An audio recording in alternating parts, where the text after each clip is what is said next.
David Lynch's Eraserhead is one of the weirdest and most absurd films of all time.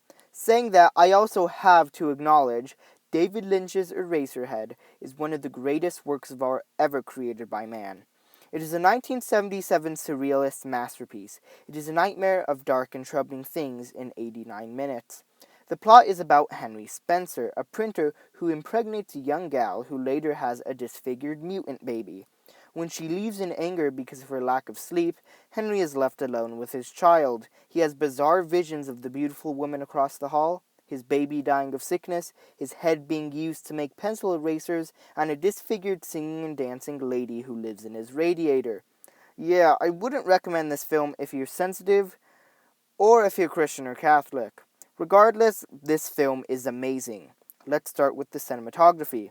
The use of shadow is stunning, considering the budget was pretty low. I'd probably go as far to say that this film uses shadows better than any other film.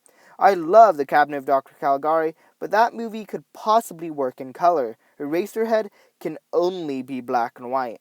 Also, the use of wide shots and close-ups are brilliant. The overall visual style of the picture just works. It really does feel like us, the audience, are watching a man's dream of fear and desire. Because that's what Eraserhead is about. Fear and desire. More specifically, fear of desire. I know you're wondering how the heck I got the idea from the seemingly random, confusing plot, but remember, this is a surrealist film. What we see on screen is not reality, but rather perception of reality. It's all mere symbolism and metaphors. Everything is left to the audience's interpretation. And my interpretation is that the film is about the fear of fatherhood and attraction to the opposite sex in an industrialized dystopia. Well, that's the simplified version. Anyway, back to the film. It has a wonderfully eerie atmosphere created mostly by the repetitive mechanical soundtrack. Mix that with masterful cinematography and hints of dark comedy, and you have yourself a horror masterpiece. Tes parents disent que tu mens tout le temps. Non, je mens de temps en temps, quoi. Des fois, je leur dirais des choses qui seraient la vérité, ils me croiraient pas, alors je préfère dire des mensonges.